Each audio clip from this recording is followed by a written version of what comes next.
Okay, good evening, everybody. Thank you for joining us tonight. My name is Brian Regan. I'm the superintendent of schools. I'm joined by Liz Holman, our assistant superintendent, and we're thrilled to have you all with us again tonight. I know that there are many questions that are out there. We have a bunch of information to share with you this evening. This is done at this point in time for a couple of reasons. Number one, we're preparing to publish our final reopening plan next week, and we wanted to give people a little taste of what will be in that plan. And number two, you should have received a survey link on Friday to choose an option for your child come the fall, and we figured this would be an opportunity to give you a sense of what the programming would look like before you have to answer that survey, which will be due in a couple of days from now. So again, I want to welcome you, and hopefully you find the evening informational. As always, you can enter questions into the chat. I do want to make a comment about that forgive me for not answering all of those questions in an FAQ, but many of them don't have answers in the moment, and so we know that the answers are going to be coming out in due time. So we will eventually catch up to these with you.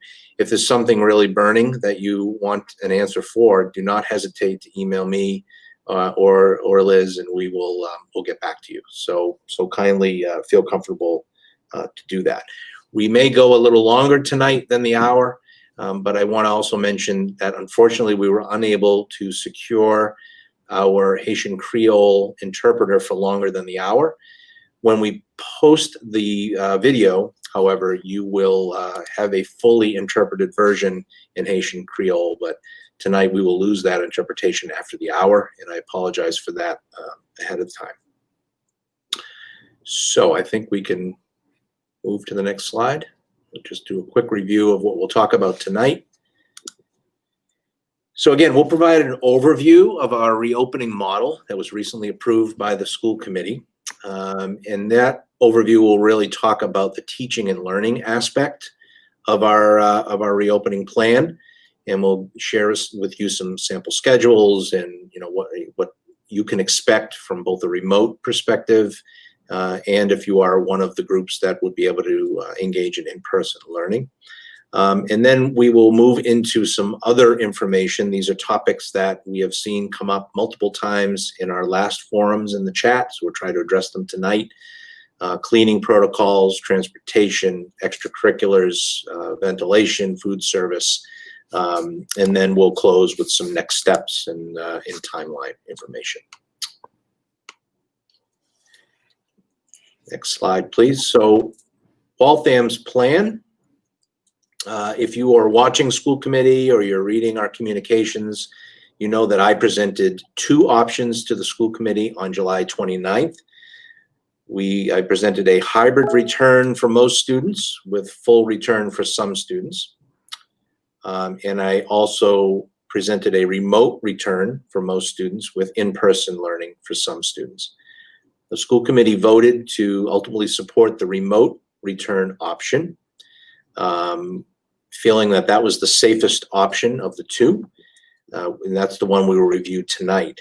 It's also important to note that our online option, the Waltham Schools Online, this will be for everyone K-12, is available for families that just feel more comfortable going with a remote route, and we'll talk about the differences between the two this evening. But that is a sort of separate option for you, other than this in-person model that, again, we'll try and explain to you tonight.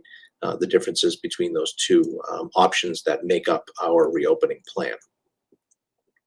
Next slide, please. So as the next slide pulls up, you will see a visual that you've seen before, likely. It's been in some of our other publications. This was developed by the Department of Education. This is a continuum that they have asked districts to consider as we make plans.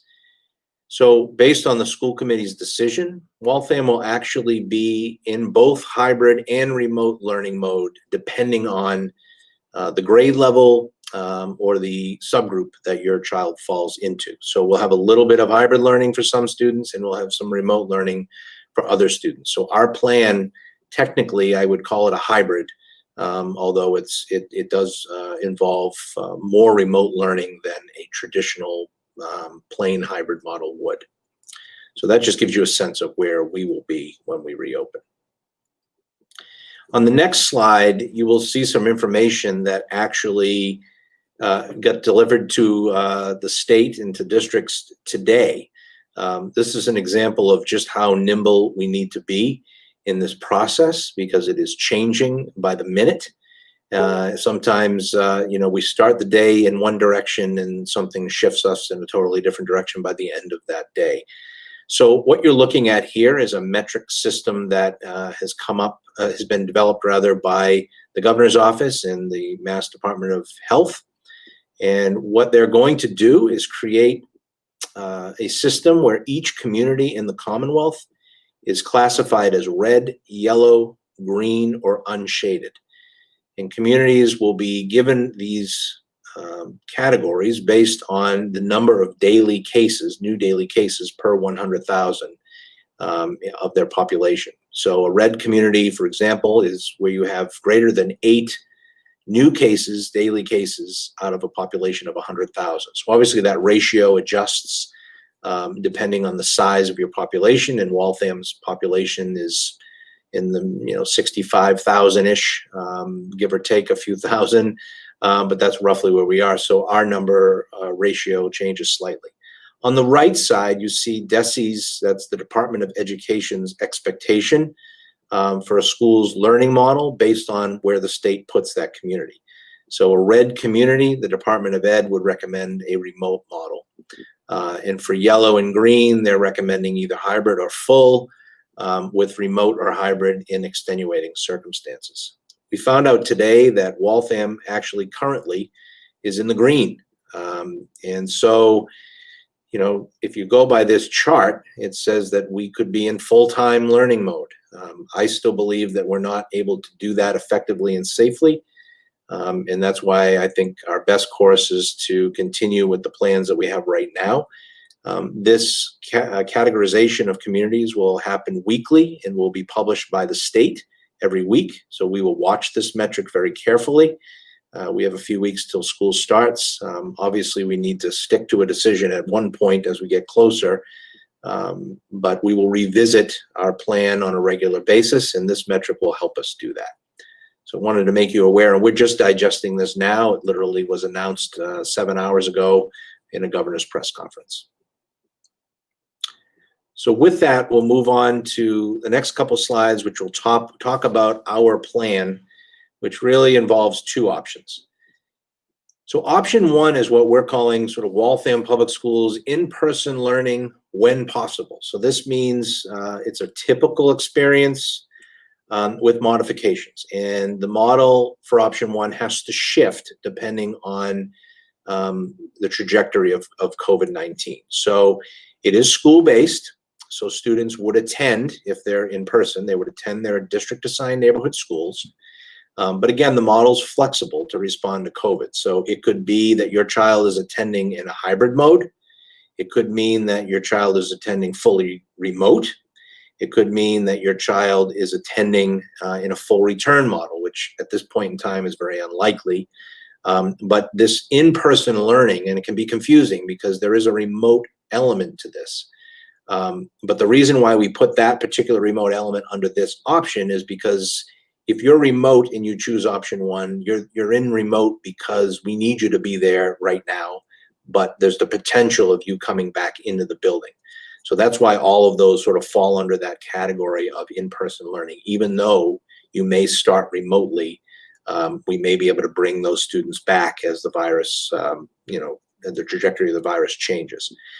Students in this option could choose to transfer into Waltham Schools Online, but it's not encouraged. And I'll talk about that, why it's not encouraged, in just a moment. The other option that families have, and this is what you received in the survey on Friday, option 1, option 2. This is a fully online program, and this is for families that choose not to access in-person learning at all. Perhaps your child has a medical condition, perhaps someone in your family has a medical condition that puts you or your child at a higher risk of illness from COVID.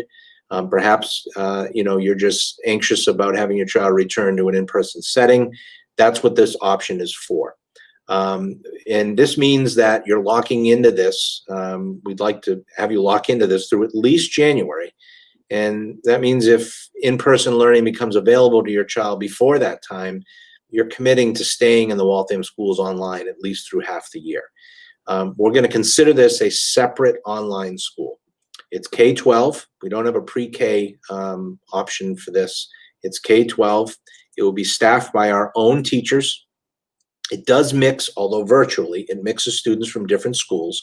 So we don't have a Waltham Schools Online for Stanley and for Plimpton and for McDivitt. We have one Waltham Schools Online, and so there is a third grade in the Waltham Schools Online that's not assigned to a neighborhood school. And again, like the other option, you may transfer into the in-person, but it's not encouraged.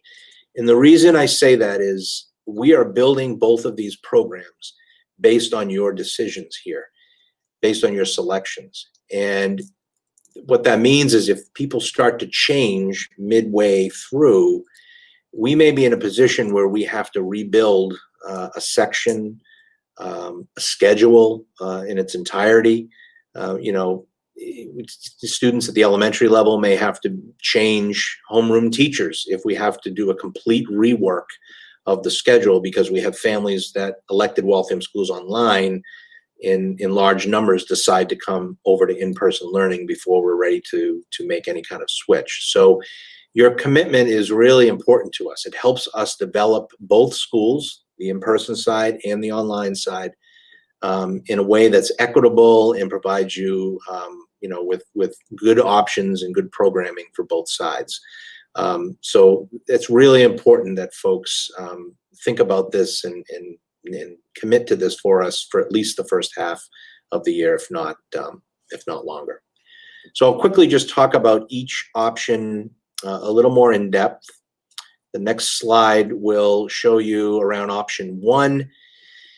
For our pre-K students, they would be hybrid, but there is no online component. We don't have a model to release to you yet about pre-K. So please bear with us on this. We have a meeting scheduled for early next week where we will be able to finish that model and push it out to families. I know there are a lot of questions about pre-K, but one thing we do know is it's looking like it's going to be a hybrid model. We just don't have all the details. So more of that is coming next week, we hope.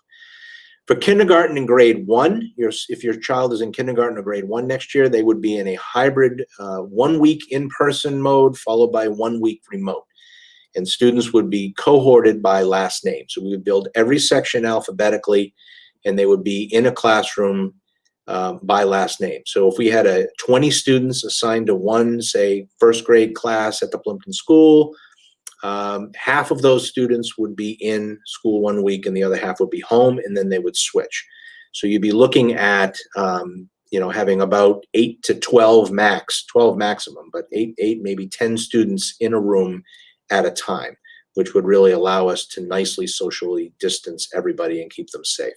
So that's for kindergarten and grade 1. We also are offering the same programming for our K through 12 English learners who are classified as level 1 or level 2. So they would be hybrid, 1 week in, followed by 1 week remote, and also cohorted by last name. But that would be in all of our schools, K through 12. And if your child is K through 12 in a special education sub-separate program, this is students that spend more than 3/4 of their day in a sub-separate program. TASK is one example of one of those programs that you may have heard of. Those students have the option for full-time learning with what we're looking at now, perhaps an adjusted schedule.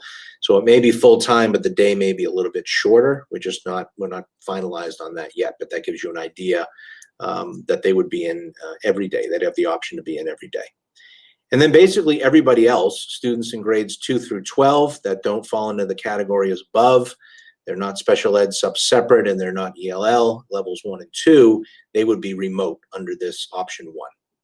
What option 1 allows us to do, though, is be flexible. If the virus numbers, data rather, is trending in a way that makes us feel comfortable, we could consider adding another grade level.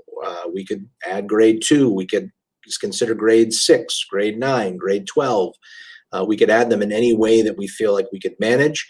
It does give us that opportunity. And the first chance we get to do that would be in November. So we'll look at this in sort of 2-month increments and make changes there. It also gives us the option to pull kids out of the building if the data starts to trend negatively. We can pull students that are hybrid back into remote and make that adjustment pretty quickly. The next slide gives you some information on option 2, which is our remote school, so Waltham Schools Online. This is fully remote instruction until at least January.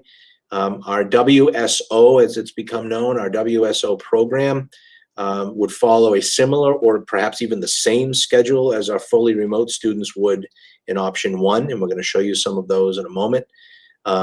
They would follow the same school calendar as students in option 1, same first day of school, same vacation schedule. We would take attendance, which will be logged actually by the student's neighborhood school. That's not necessarily important for you to know that, but that's just on our end. That's how we're going to keep track of it. Students will still receive school level communications because we consider this sort of a temporary option, even if it's for the full year. Your neighborhood school is still your school, and you will go back there once we're back to normal. So we don't want to unplug you from that school. So you'll still see information from there, as well as information from WSO specific to that program. And the hope is that by January at the earliest, or perhaps next fall, 2021, students are back in their original schools. Class sizes in WSO could be a little larger than a typical, but we would not exceed 30 students per class. I think, Dr. Holman, you're taking the next slide. Yes, I just need to make sure I unmute my microphone first. So I'm going to talk a little bit about the priorities for student learning in all models. But before I do that, we've had a couple of questions come in that are specific to the options that we just presented. So I'll go back to those 2 options, and I want to clarify a couple of things that we got several questions about. First, that these 2 options are available to all students, regardless of whether those students are on an IEP or have specialized services that they access. You may choose either one if you are a student K-12 within our system. And we are in the process of working on what service delivery might look like for students who are on IEPs in either one of those modes. But it's critical first that we understand who of those students are in either one of these modes, because that's how we then build out the service delivery process. So I know there are a lot of questions about special education, and we are working on that, and we are working on finding a time where we might also be able to have special education parents talk with leadership from that department. But we aren't quite in a place yet where we can explain what exactly those service delivery modes might look like, whether some of them are virtual, whether some of them are allowed to be in person, and we bring outside contractors in. So I just wanted to state out loud that we're getting there, and we will have information about that, but we need the information about these selections first, and these are open to all families. So with that, we're going to get into a little bit of the learning model itself and what it looks like. And I want to talk first about our priorities for student learning in every single one of our models. We are very focused on student engagement, and we are taking the stance that we want our teachers and our students to really focus on performance and project and inquiry-based learning that will help students be very highly engaged in our remote learning, because in part, we know that we had some trouble and challenges with engagement last spring. The task calendars that I will show you later on in this presentation and the curriculum will be structured in order to provide time for meaningful engagement with real-world problems that are, of course, aligned to state standards as is expected by the state. And the first few weeks of instruction will be focused on building some students' routines, setting expectations and helping them navigate the resources and make sure that they can access those resources, and building relationships with students. Even though we're in a virtual environment, we do have strategies for doing that and helping students get to know one another.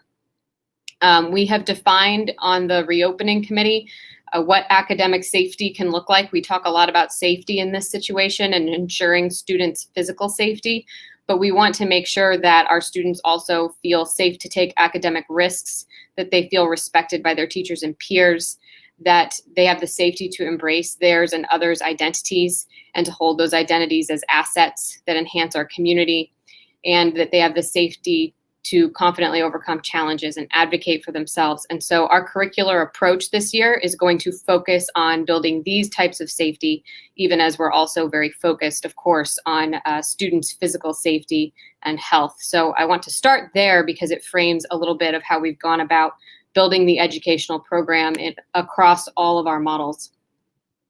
I'm going to show some sample schedules and want to iterate a few important notes before I show you what these sample schedules could look like for students. So these are examples of how learning time might be structured for students, but schedules are going to vary slightly by school and by grade level. So if it shows literacy first, or if it shows ELA first, or a certain order of courses, it might look different in your own child's schedule. For in-person students, within the learning time, we're going to schedule opportunities for movement, for mask breaks, for cleaning. These things will be staggered by individual classes. So it's hard for us to show you a sense of when a break might happen because we can only do a break for a single class at a time, because we don't want to have so many students going outside at the same time, for example, because we only have so many custodial staff who can clean a designated area at a time. And so we will stagger within the learning time opportunities for students who are in person to go outside and have a discussion sitting in a circle on the grass, for example, or for them to move into another space and have a bit of a movement break while desks are cleaned, or while they have an opportunity to take their masks off. So you won't see that in all of these schedules, but it's there. It's just that it's not included in what we're going to show you in the grid. But you have to know that the green time, you'll see this in a minute, the green time on the grid will have time taken out for some of those opportunities. Time will be allotted for, like I said, sanitation of desks and high-touch areas frequently, and Dr. Regan will talk more about cleaning protocols later on tonight. And all Waltham Schools Online students will follow the full remote schedules that I will show you in a moment. So in these sample schedules, green blocks of time represent time that is structured, meaning students have access to a teacher for instructional purposes or to guide their learning day. It means that this time is organized by the teacher. They have a schedule and a sense of what they need to be doing, whether that means they're sitting in front of a Google Meet or working on an independent task that they then need to bring back to another Google Meet. It will vary, and I'll talk about that a little bit in a moment. So this slide shows a sample schedule for elementary full remote, elementary students during their in-person hybrid week, and elementary students in Waltham Schools Online. So this is how learning time will be structured and how much time students would have on literacy, specials, math. Every student would have a morning meeting and a closing check-in, whether they are fully remote in our in-person model or fully remote in Waltham Schools Online, or if they're at school all day. Same schedule for all of those groups. This provides 5 hours of structured learning time per day, which is the state's expectation. But like I said, 5 hours of structured learning time per day does not mean that students are sitting in front of a screen for 5 hours. So we'll talk about that in a moment. This schedule shows what an elementary student's day might look like during their remote week if they are in hybrid. So the green blocks of time here, again, still represent structured learning time. And what you notice here is that if a student is in their remote week, or the week that they are learning at home, that's what remote means, they're at home doing their learning, then there's less time that is structured in that they have synchronous or real-time access to a teacher. And that's because the teacher is working with the students who are in person during that week. At the elementary level, the remote week is primarily self-guided. There are a few opportunities to connect with teachers during the morning meeting, where all students, both remote and in person, will be together. during 2 scheduled meetings during the day, and possibly during other additional time with specialists or interventionists or as required by a student's IEP. So we might be able to move some services into the remote week when they're virtual, or we might be able to schedule some additional time. But until we have our staffing figured out, we won't know if we're able to add time during this remote week. It is something that we would prioritize if we were able to have the staff for it. So moving on to middle school, this schedule depicts an example of instructional time for middle school. You don't see the passing time that is in between, and it's possible that those passing times, if we're in full hybrid, would be adjusted so that students are passing in a staggered way and not passing so many other students in the hallway. But right here, what you see is all of the periods of a middle school day. And for students who are in person, some of that time would be used for mask and movement breaks, like a whole class might go outside during an elective or during a math course or an English course to take a quick break before going back into the classroom. In this grid, courses 1 through 4 represent the core courses like math, English, science, and social studies. The FAPA courses on this grid that stands for Fine and Performing Arts, but that includes physical education, health, art, drama, music, world languages, math and ELA lab classes, technology education, and technology literacy. So FAPA is just a sort of a catch-all term for those many other courses that students also take during their middle school day, and the course 1 through 4 are our main courses, our core courses that students have to take as part of their learning program. So that is the schedule for full remote, hybrid in-person, and Waltham Schools online for all of our middle school students. And this slide will show you what the remote week for students who are in hybrid would look like. And again, this is only referring to, for the start of the school year, our English learners at levels 1 and 2 through October, because all other students would be fully remote. So right now, those are the only students this will apply to. But if we are in a different situation and are able to welcome more students back, then your student might have a remote week where this is their schedule. At the middle level, we're able to provide synchronous learning during the remote day for all core courses. And that's because of how middle school courses are structured and scheduled.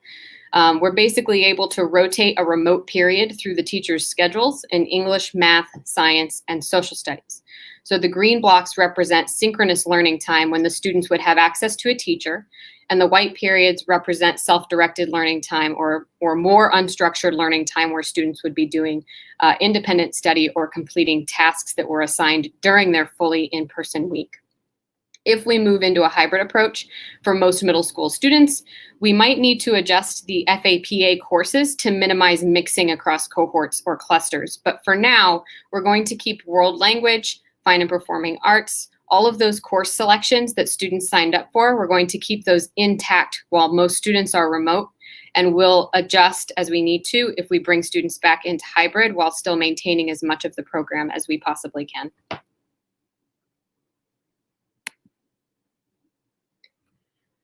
Moving on to high school, these next 2 schedules show the high school schedule, and this is the one that has probably undergone the most adjustment in response to our current situation. So at the high school, we've made adjustments to both the length and meeting days of classes in order to minimize the mixing of in-person students during a day when they are in person, and to ensure that all students have access to some synchronous learning during the day in the event we're able to go back in hybrid. So this schedule depicts a learning day for fully remote and Waltham Schools online high school students. The letters A, B, C that you see in this grid represent individual course periods. So like A might be math, and you have A1 on Monday, and then A3 on Wednesday. That just is the day. So the number is the day of the week, 1 through 5, and the letter is the course, math or English, or an AP course, or sometimes courses take over multiple class periods too. So a CVTE course might be an A and a B and a D and an F, for example. So what you'll notice is that courses meet in the morning for a 75-minute block in the new high school schedule, and then again in the afternoon for a short 20-minute opportunity to answer questions, conduct group work, or conduct short lessons. The shorter afternoon check-ins are built in as an accommodation for the hybrid model, which I'll show you in the next slide. So that first schedule, just to make sure this is clear, this first schedule is an example of what the schedule would look like for fully remote high school students and Waltham Schools Online students. And then this next schedule is what the hybrid in-person week would look like, where students would be dismissed in the middle of the day. So the high school hybrid schedule, right now that only applies to English learners 1 and 2 through at least October. But it's a half-day schedule. So the high school hybrid, in the event we go into hybrid for all students, will be a half-day schedule. For students in their in-person week, they will attend in-person classes in the morning during those 75-minute blocks. Then students in the in-person week would be released at noon to go home and would resume synchronous classes in the afternoon. So they would have meetings that they would need to get onto in the afternoon after they went home. All students, remote and in-person, would attend the afternoon short sessions with their teachers that's highlighted with the orange box. So that's what the in-person week looks like if we are in hybrid mode. And here is what the in-person or the remote day looks like for students who are in hybrid mode. So the mornings, if you are in your remote week in hybrid, the mornings are self-directed learning, and students are expected to complete assignments that were introduced in the first week or during their afternoon meetings. Teachers would be working with their in-person students during that morning time. And then at noon, the in-person students would return home and sign into their afternoon classes, and all students would be present on the afternoon sessions. What these schedules have allowed for us to do is maximize learning time for the students who are remote when we are in hybrid mode.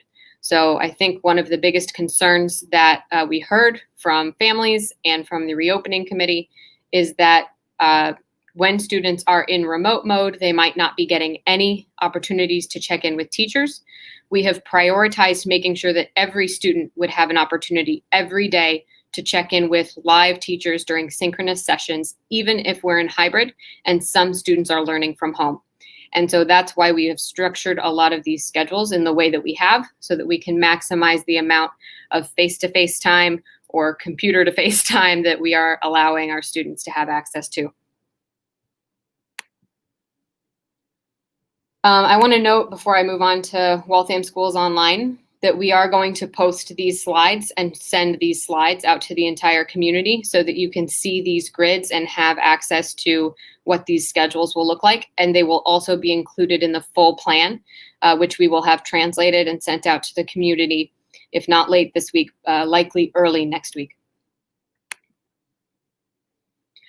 So for Waltham Schools Online, there have been a lot of questions about this, and I want to reiterate that the Waltham Schools Online schedule will follow all of the fully remote schedules that we just showed. So the Waltham Schools Online schedule and the Waltham Public Schools schedule are going to look exactly the same. And the amount of time that students are spending learning will look similar, and the curriculum and the pacing will be similar. Waltham Schools Online, like we said, is an option for all students K-12, including those who are prioritized for in-person learning. So even if your student is someone who is able to go to school in person, you can still opt to have your child learn remotely. We are in the process of hiring a leader who will oversee all aspects of Waltham Schools Online. We're in the process of developing the programming based on course selections of students who choose Waltham Schools Online, which Dr. Regan talked about earlier. So what's available is based on who decides they want to be in Waltham Schools Online. We will develop schedules, cluster assignments, and homerooms for in-person learners and schools after we staff and create classes for Waltham Schools Online. So we have to develop the online remote version of our school system first. Then we can come back to those teachers who are available and are at the buildings and the students that are coming into the buildings, and we can start to build those schedules, which is why there's a delay in getting schedules out and teaching assignments out. To the best of our ability, we are going to maintain our typical AP, elective, support services, and other programming in WSO with our teachers. This might mean that we need to merge Waltham Schools Online and in-person programming at the high school level, for example, for courses that only meet once or only have one section. We may need to merge these temporarily when we're in fully remote. It may mean that we need to pursue additional support from online curriculum providers in order to provide as much of the program as possible, but we simply won't know until we have everyone's selections in.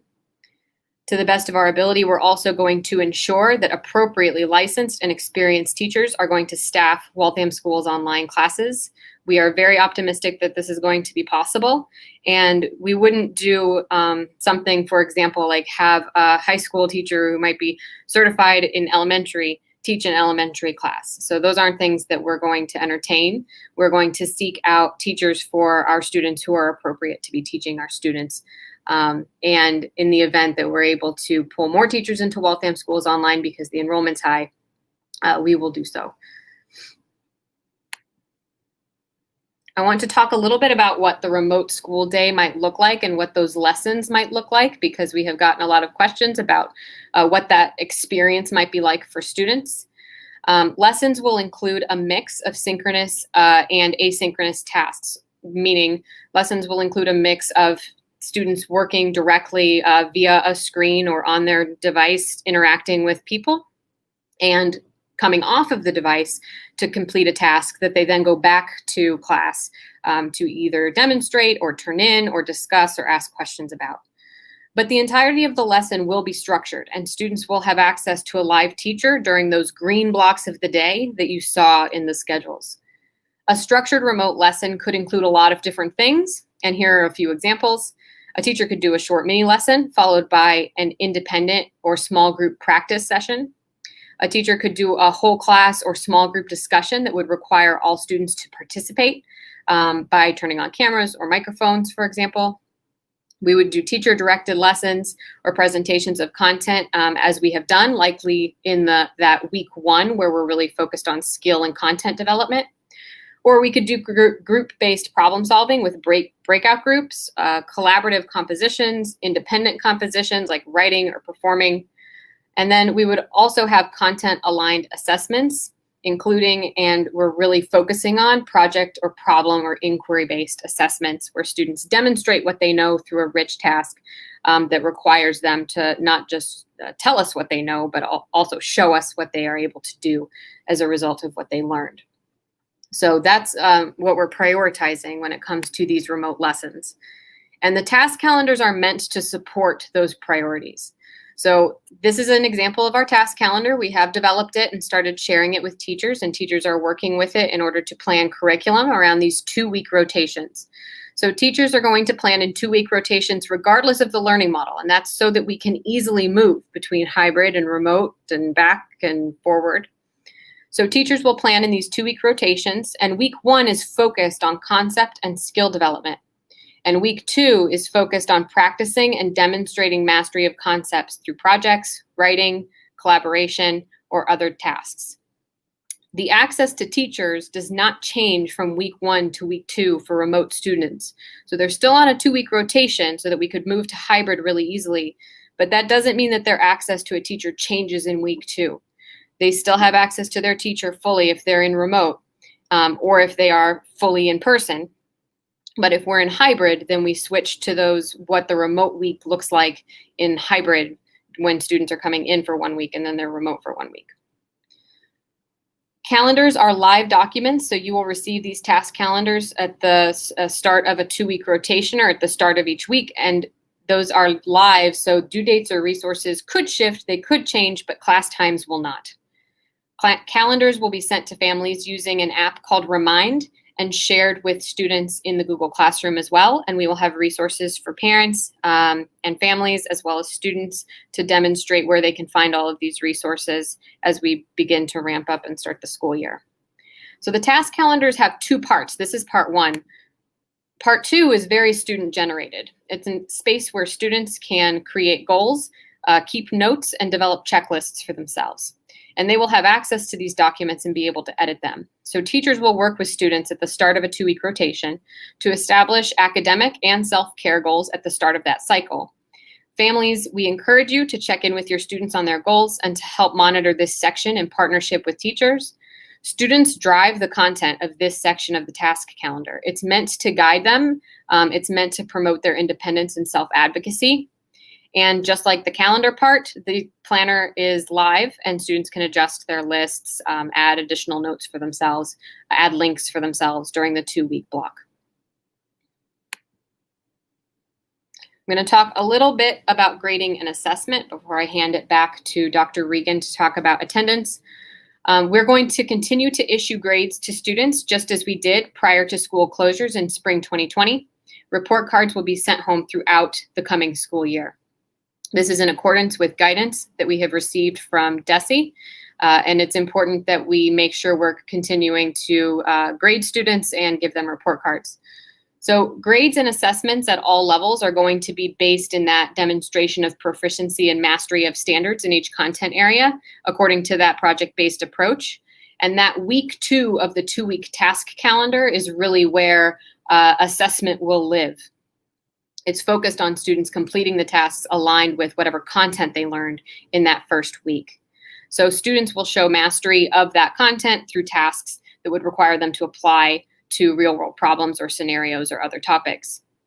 Pencil and paper tests, more traditional assessments, while still acceptable forms of assessment in student learning, are not the primary or prioritized mode of assessment for us this year. We really want students to show us what they can do. We know that that's more engaging, and that's also more in line with our vision and the approach, the project-based approach that we want to take at Waltham High School in particular. Teachers will use things like common rubrics. We're developing these tools now. Common task or performance-based assessments and interdisciplinary projects to ascertain student mastery of content, and these projects will be aligned with state frameworks and standards.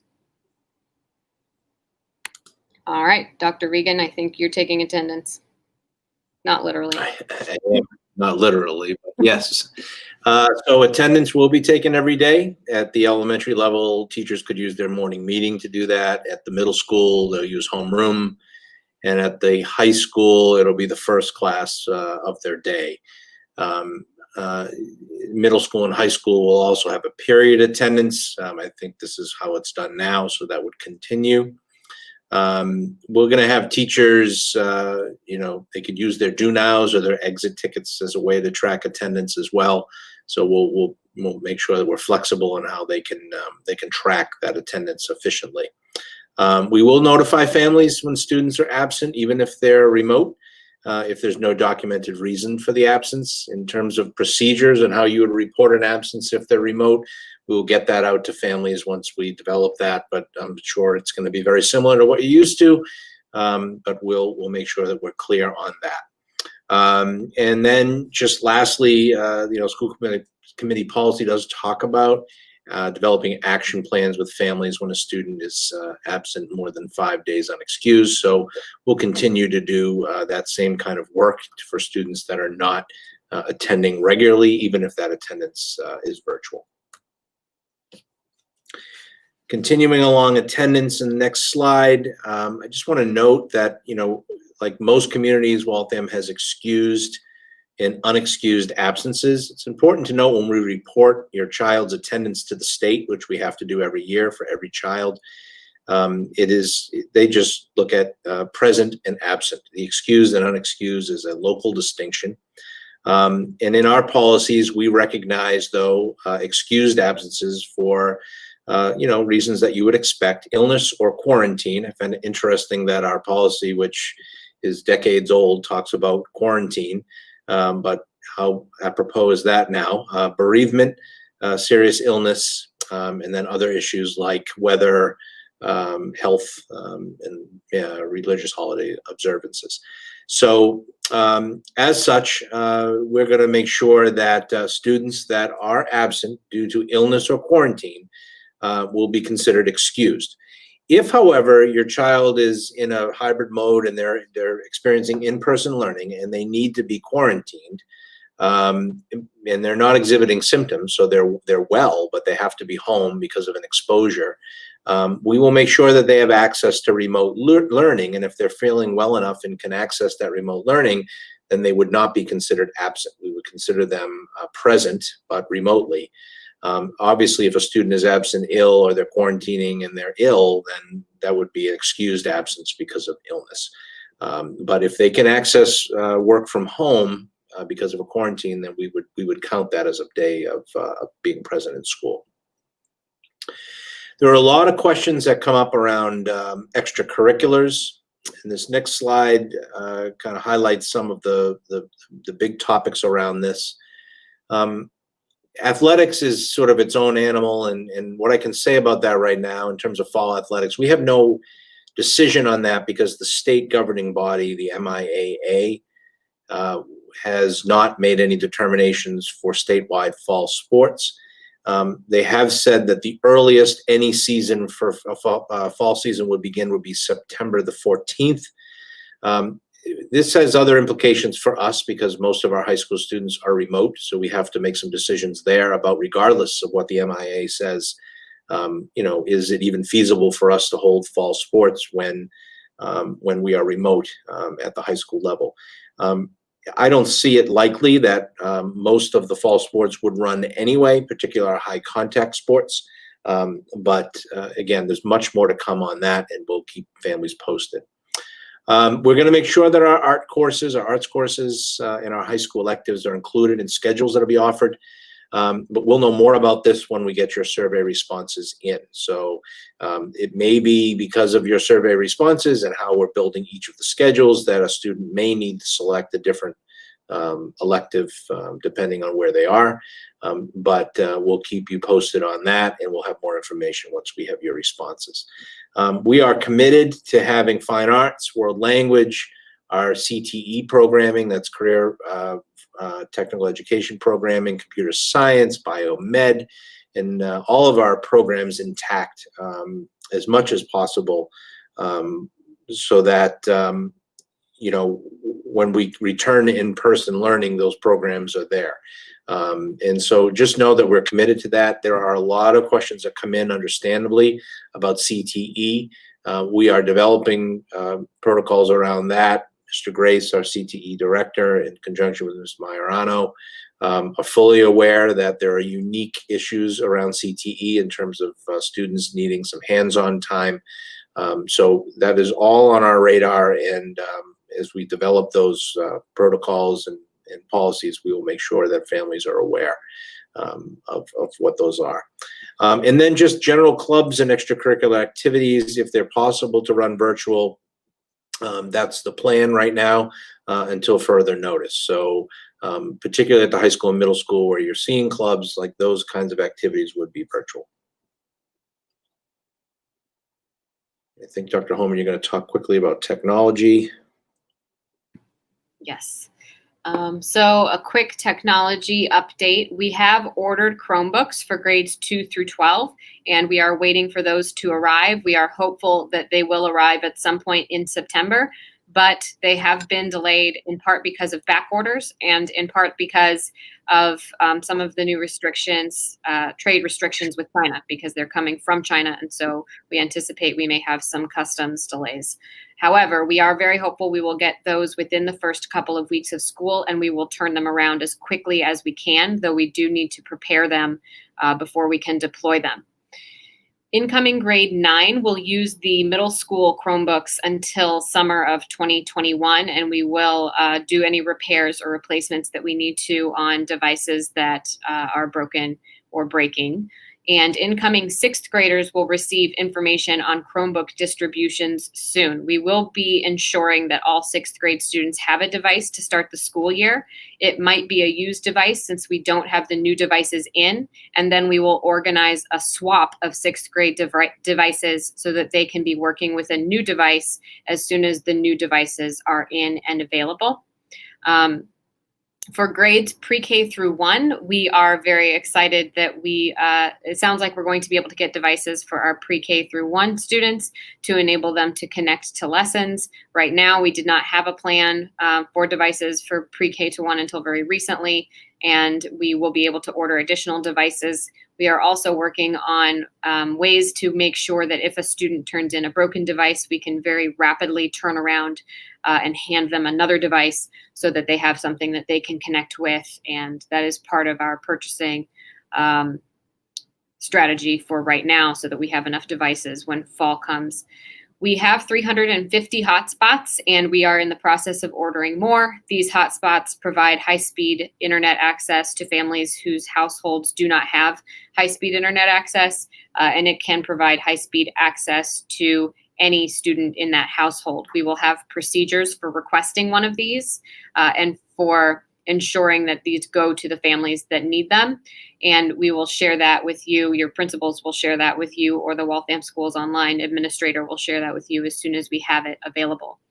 We do have several applications that we are either upgrading or purchasing subscriptions to in order to support remote learning. We have upgraded our Google Suite subscription to Enterprise, which is going to give us enhanced features in Google Meets, including the ability to have breakout sessions and for students to choose a background. We are going to be using the Remind app for communication, as I mentioned earlier, and we have several additional applications that we'll be using to enhance accessibility, interactivity, and improve our assessment strategy so that we can administer assessments remotely for students. So that's just a quick update on applications. You'll be hearing more about these applications and have some resources to help you and your child navigate them in the next several weeks and as we start school. We also want to share a few things that we would encourage families to start doing and thinking about as you prepare your family and your student for the new school year. We'll provide resources like this and graphic resources like this throughout the next several months. But this was an idea that the reopening committee had today, and we wanted to share some of the ideas that they shared with us, with all of you. So these include practicing wearing masks with students for extended periods of time so that they can get used to having the mask on and having it on properly. Preparing work and study spaces in your home for students. We understand that everybody lives in different circumstances and situations, and that what that work and study space might look like might vary across households. But having a designated space where the device lives, where your student has a chair and a table space that they can sit and work, would be an opportunity for you and your student to think about what the new school year looks like and prepare that space for them. Setting a daily schedule to support and protect the school day will be really important. Having a get up time, an opportunity for students to have breakfast before they start their school day or log into their meetings. Prioritizing time for sleep and exercise is a great way to help students prepare for their school day and for being ready to learn. Helping your student understand, for those who are coming into the school buildings, the mask one and this other one are really important. Helping your student understand what 6 feet looks like, what appropriate physical distancing looks like is really important, so that students understand this is about how far away I need to stay from a classmate, and so that they have a sense of what that looks like. Talk to your child about what the start of school might be. And keep that conversation positive. We know that students follow our lead, and when we have a positive attitude about what's coming, then our students will as well. And so the reopening committee wanted to share these few things that you can start doing and thinking about now with everybody. And I'm sure we'll have plenty more ahead in the next several weeks. Dr. Regan, you were going to talk about transportation? Yes. So I know there's been some information out about busing, but you will receive, likely if you're eligible for busing, you will receive a survey. We're going to ask that you pay close attention to that. It's information that's going to help us develop the bus routes that we need for now. We realize that we will have a smaller number of students coming into our buildings, but we still want to develop routes that allow us to expand the number of students that we're bringing in without having to reroute buses. So we're going to actually build them as if we're going to have more students, and then we will add students as necessary. But just to make sure everyone knows that masks are required on the buses by students and adults at all times.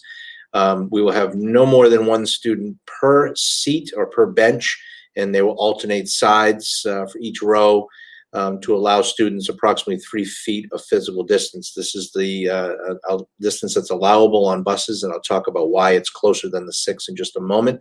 If you have two children from your household getting on the same bus, they may share a bench because they're coming from the same house. Windows must be open at all times. So this is a part of the 3-foot distancing piece. The buses will be, fairly well ventilated because of that. As the winter months approach, it may get a little less comfortable in there, but the bus windows will need to stay open as we're moving through our bus routes. Students will be assigned seats. We are exploring the possibility of putting monitors on the bus to help with this. And just to give you a sense of the regulations, a typical big yellow school bus will carry about 77 elementary school children. And we're only allowed to have the buses at about 1/3 capacity. So that's approximately 25 students on a bus. So it gives you a sense of just how limited we are in terms of seats on the bus. So if your child is a bus rider, we're going to encourage you to think about other modes of transportation. That doesn't mean we can't transport them if they're eligible, but if you're able to drive them or a family member is able to drive them, that's great. If they live close enough to school that they can safely consider walking or even biking, then that's something that you'd want to discuss as a family. But again, anything we can do to sort of minimize ridership right now will help us maintain our bus routes and our bus system. People have asked about adding buses. It's quite cost prohibitive. And we have an issue with timing with this. We've spoken to our vendor. Each bus is an $80,000 price tag, and that's a 2-year commitment. And they wouldn't be able to get us new buses likely until November or December because the buses aren't sitting idle. They actually don't have enough, and they'd have to order them and have them built. So it's adding routes or adding buses is really sort of a non-starter for most districts. We have approximately 35 buses in our fleet. Given how we're starting school, we don't predict an issue there, but as we start to roll in more grades, it will become tighter and tighter. But again, we're planning for that as we go forward. I thank you for hanging in there. We have just a couple more slides to go through. We're hitting the 1-hour mark. Thank you for your patience. But we have a couple more slides with topics that have been coming up in previous forums and through emails that both Dr. Holman and I have been receiving. So air exchange and ventilation is something that a lot of folks are talking about, not just here in Waltham, but all around the state and the country with respect to reloading schools. We want the community to know that the guidance from the CDC and the Department of Education requires us to maximize air movement in our buildings. So we are doing everything we can to make sure that all of our systems are operating at maximum capacity. And this means sort of the amount of fresh air that gets turned over in a particular space. So we're going to be using our systems a little differently than we have in the past. So we're bringing in as much fresh air as possible, which isn't always how these systems operate. Usually there's a balance of fresh air and recirculated air, but we will be setting our systems so that they can be bringing in as much fresh air as they are capable of doing. We have upgraded our filters on all of our mechanical filtration systems, and we've made repairs where necessary. Some of those repairs are still ongoing, but we're in the process of finishing those, and they will be ready before schools open. Right on staff, and this is the case before the pandemic, we have 2 HVAC technicians, that's heating, ventilation, and air conditioning technicians, that check our systems every day in the morning to make sure that the equipment is working properly. In some of our newer buildings, that can be done remotely using computer systems. In our older buildings, they would literally be checking the functionality of the systems physically in the buildings.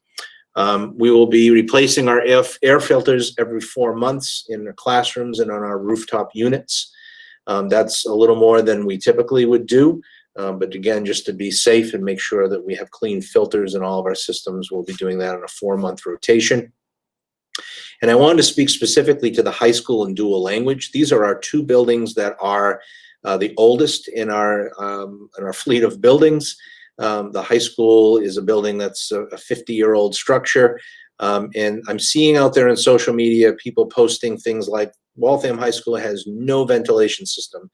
And I think it's critically important for you to know that is simply not true. The high school building, it has an older system, but there are unit ventilators in all of our exterior spaces, and those are individual units that turn over fresh air in those spaces, and they are operational. And in our interior spaces, which are spaces, by the way, we're going to avoid using if we can, but our interior spaces have fresh air and return air ducts in them, so air is circulating through there at the high school. I think what we get confused by is at the high school, the majority of the building is not air conditioned. That does not mean, however, that there isn't a fresh air return system in those spaces. It may be warm, which is another issue, and speaks to comfort. But in terms of turning over fresh air, we do have the systems to do that in this building. At the dual language school, which is located in the old South Middle School building up on Moody Street, there's an old section of the building in the front and a newer section in the back. Which I think by new, it's probably a 40-year-old structure itself, 30-year-old structure, but it is newer, obviously, than the front. We have purchased HEPA air filters for the rooms in the old section of dual language because those rooms don't have sort of a modern air circulation system. Those spaces are air conditioned, so the rooms will have cool air in them, comfortable air. But to aid those rooms, we're adding industrial grade HEPA air filters to all of the older sections. In the newer section of that building, there is a fresh air system that pumps in air and pulls air out of those spaces. So, and every room at dual language is controlled by an individual air conditioning unit that is wall mounted. So those spaces will be properly cooled. And then the last piece on this slide, I think it's important for the community to know that we are conducting ongoing air quality tests by an outside contractor throughout the district. We're not doing every single classroom. It's time and cost prohibitive to do that. But we are making sure that we are doing multiple classrooms on each floor in each of our buildings to get a good sample of air quality. And then in addition to that, if a principal receives a concern from a particular staff member that they're worried about their room for some reason, then we put that room on the list and we do a separate test for that space. And we've already done that multiple times.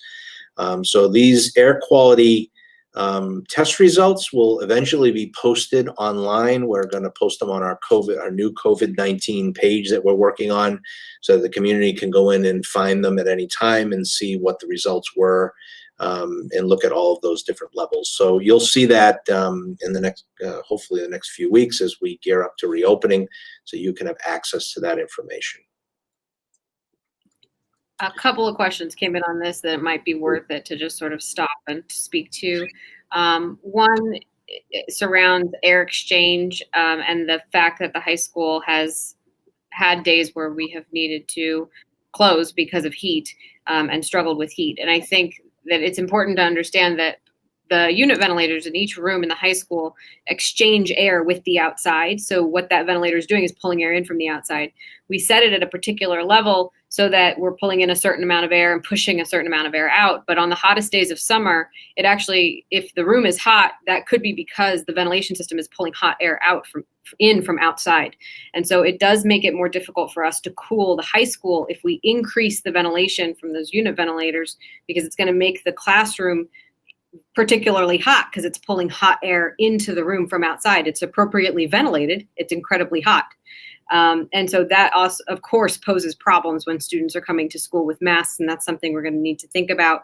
And we're considering where we place those students who are in person in the hotter months in the building, so that, and with our current plan, that's very few students, so that they're not in those rooms on the south-facing side that get particularly hot because of sun exposure, and now that we're pulling more outside air into the building. But the heat in the high school, because AC and ventilation are very separate things, the heat is not necessarily an indication of poor ventilation. It could actually be an indication of strong ventilation and pulling more outside air in, making that room particularly hot. And then another question that came in was whether or not we've explored HEPA filters for high school classrooms. So we've not done that specifically because those rooms do have the unit ventilators, which will turn over the air in those rooms.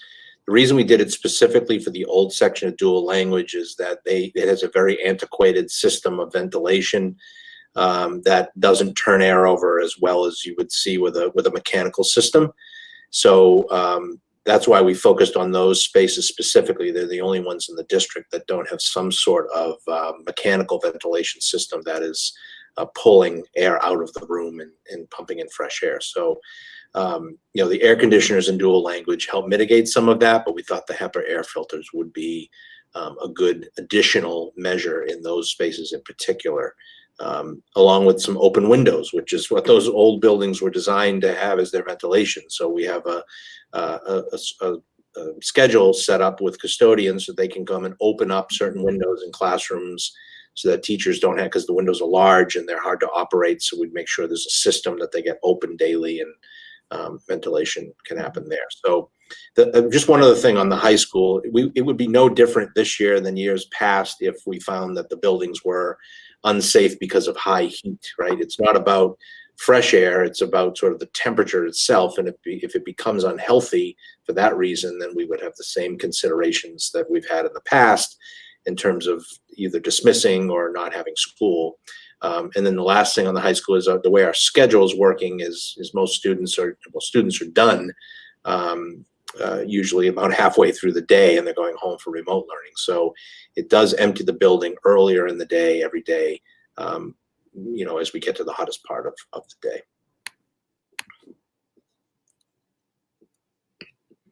Right. Cleaning is another question, a topic that comes up quite a bit, understandably. We are just about ready to publish our protocols for cleaning, which will be in our reopening plan. You know, there are different, I should say upgraded, I guess, sanitation protocols that are in accordance with new public health guidelines. You know, our buildings were always cleaned on a daily basis, but we recognize now that that needs to be different. So all of what we're calling high touch surfaces, that's door handles, light switches, you know, water coolers, railings, things like that, will be disinfected multiple times per day. So our custodial staff will have a schedule where they're going around and they're disinfecting those high touch areas multiple times a day in all of our spaces. We have a bathroom cleaning schedule of every 3 hours, where again, they will take care of the sink, the hardware in the sink, toilets, door handles, those again, high touch areas, plus make sure that the soap is stocked and towels and toilet paper are stocked every 3 hours. We have gotten questions about, you know, you're going to clean the bathrooms after every use. That's just not possible to do. The hand washing protocols that we're going to try and put in place, or we will put in place, will have students enter a bathroom and wash their hands before they use the lavatory, and then use the bathroom and then wash their hands again as they exit. That way they're cleaning their hands before they're touching stall doors or handles and whatnot. So that, in addition to a 3 hour cleaning cycle, so they will be clean when the students arrive in the morning, they'll basically get clean midday, and then they'll get deep cleaned at the end of the school day. We will have disinfectant spray bottles in all classrooms to allow for sanitizing of desks and other surfaces. We have identified a 100% green product.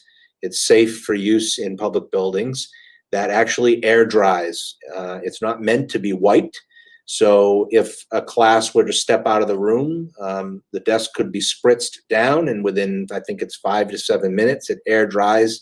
And that's how it's designed to be effective. So these products will be in all of our classrooms. Obviously, in rooms where we have our youngest students, we will have protocols to make sure that they are in a safe place so that kids can get their hands on them. But know that the products are 100% green. They're not full of heavy chemicals, and it's actually quite effective. Our central office, where we're open every day, they're using this product in our office multiple times a day, and it's quite effective. So we'll make sure that's available. At the end of every school day, we'll do a deep clean before the building, or after the building is closed for the day. We'll do a deep clean so that every morning the building is sort of reset and disinfected. We will have hand sanitizer in all classrooms. If there's a sink, obviously that's more effective, but if not, we'll have hand sanitizers. there. We'll have that at all building entry areas and exits, and then strategically placed throughout the building as needed. So in office areas where we have copy machines that are shared, we'll make sure we've got the sanitizing product there for people to keep their hands clean at counters, things of that nature, cafeterias. So we have a couple of thousand, if not more, bottles right now already in stock, and they'll be distributed to schools before we open.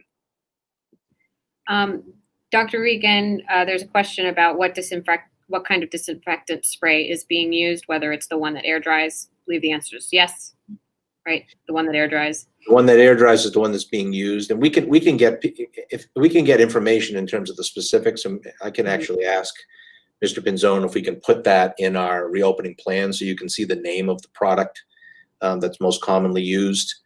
But it's a standard disinfectant spray that's being used throughout the district. And again, it's an air dry product. You can wipe it if you want, but my understanding is that actually reduces its effectiveness. It's better if it dries right on the surface. And it really, quite frankly, leaves no residue at all. It's really not detectable. And those rooms will be disinfected when students are not in the room, such that we're not spraying chemicals when students are in the room to breathe those chemicals. That's correct. Yes. Even though they are green and safe, we would make sure that there's no one in the room when we're using them. And we will have enough supplies for supplying all of this, all of the hand sanitizer, all of the disinfectant spray, the availability of that in every classroom and in all common areas where we might need it. Mm-hmm. And unfortunately, we've had to spend hundreds of thousands of dollars on this kind of material and PPE. And Waltham, thankfully, was a bit ahead of the game and got our orders in early. So most of what we've ordered is actually already on site and ready to be distributed. All right, lunches. Okay, there are questions around lunches. This is extremely important. We need to feed our students when we're here. We recognize that most of our buildings will be, well below capacity, but this gives us a chance to, use our new protocols, and we're happy to give these protocols some time in the sun here. They've been working hard on them. We have a pretty amazing food services program in Waltham, and it's amazing in quality of food, and it's also amazing because of the staff. We have some really committed folks, all the way from the director through the ranks of the program, that are so committed to giving our students healthy food to eat for breakfast and for lunch. So we will use a sort of grab and go service for the most part, because it's just not safe to bring kids through, traditional lunch lines where they're, standing together and, choosing something over the counter and someone's putting something on a tray for them. They will be prepackaged grab and go meals. We will we'll do them in different places depending on the school. So each school building is going to have building specific protocols that they'll share with families. So the lunch piece will be different in each building, but generally this grab and go idea is going to be the mode that we'll use to feed students, and they'll be at sort of entry locations or different spaces in the building to distribute them the most effective way. At our elementary schools, we will stagger schedules so that students can either retrieve meals from the cafeteria, again, not in a traditional sense, they would be grab and go. They could perhaps receive meals in their classroom. It's all going to depend on the building. Or it could be a combination of both. In any instance, we will not have kids eating unless they can safely remove their mask, which would be at least 6 feet away from each other, if not more. Some of our buildings will be under capacity enough that we can safely use the cafeteria. But if you imagine those long 8-foot tables that you see in a typical, say, elementary school, you really can only put 2 students at that table safely. So, CAFs will be used sparingly, but only if we can accommodate students in that sort of environment. If they're in their classrooms, we will have cleaning protocols in place to make sure that those spaces are safe. We started to have conversations around allergies, and we will have information in our reopening plan about that, because obviously, keeping students safe within a classroom setting is very serious business. Making sure that food allergies are not problematic, and that we're not putting kids in danger in such a small space. So we'll have protocols around that to make sure that students are safe in that respect. At the middle and high school, again, staggered schedules will allow us to serve lunch over up to a 3-hour period. And then again, we could have them go through a serving line distanced by 6 feet. We'll have markings on the floor so they know where to stand. And it'll be a more of a grab and go service. If needed, we can do delivery to classrooms at those levels as well through remote service carts. And we're going to have students eat meals, again, either in supervised classrooms or safe spaces that we identify throughout the building where they can sit spaced apart without masks. If there's spaces, the high school has some outdoor courtyard spaces we could utilize. We'll be looking at all of that as options for our older students. So again, a customized plan is being developed by each building administrator in conjunction with our food service administrator. And that's all going to come out to parents before we actually have kids back in our buildings. Dr. Regan, there is a question about whether we will be providing meal service for students who are remote, as we did in the spring. Yeah, thank you for bringing that up. Yes, there will be a meal program, much like we did in the spring, with some modifications, but they're working on some really exciting things to get fresh food out to families. So there will be a delivery schedule and locations published for families so they know where they can get that. And we're also going to try and pair up that distribution with any need to distribute school materials for kids that are perhaps remote or in their remote week if they're in hybrid. So we're going to try and partner that up so that families can grab not only food, but they can also grab materials that they might need for any remote learning.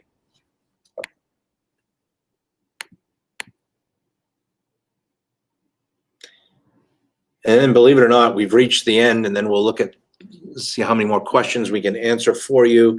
This is the same timeline that we have been publishing. The yellow squares represent sort of where we are right now. The final round of surveys were sent out to families on the 7th. It actually says due, and then there's no due date. My apologies, I left that off. So 8/7 was when they were distributed. The due date would be this coming Thursday. So you have tomorrow and the next day to sort of digest some of this information if you haven't done the survey. We're over 50%, but we really need all of you to complete this simple survey for us. So please, please do so. And if you're having trouble with the link, you can reach out to us. We can even push it back out to people so that they have it. But it's critically important that you provide us that information. Like Dr. Holman mentioned earlier, I think it's really next week that we'll be looking to get our final reopening plan released to you. And then after that, it's basically preparing everyone to return in some capacity, whether it be remotely or hybrid or full-time. But the tentative first day of school, and I put this in red because this is a school committee approval that will happen tomorrow night at their meeting.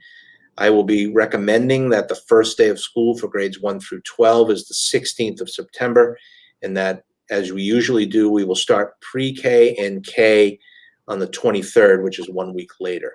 That, again, is tentative. The school committee needs to discuss this at their meeting tomorrow, and once it's finalized and approved, we will send out a modified calendar to families so that you have it. We'll also publish that online. Okay, so we've reached the Q&A portion. I'm going to stop sharing the screen.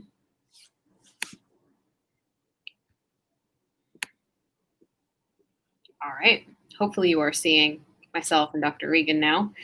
And let's see, let's start with questions about after-school programming and availability of YMCA champions and other after-school options for those students who are in person during their in-person week. Yeah, so the good news is both of those programs are willing and able to run before and after school programming. And I actually met with the Champions folks yesterday.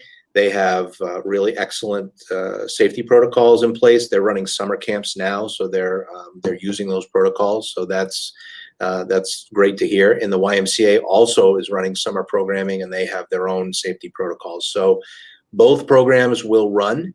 And I'm really pleased to know that. And I have a follow-up meeting with the Y, I think on Thursday of this week, to talk a little further about what their plans are. But I know minimally that we will be able to offer before and after school programming.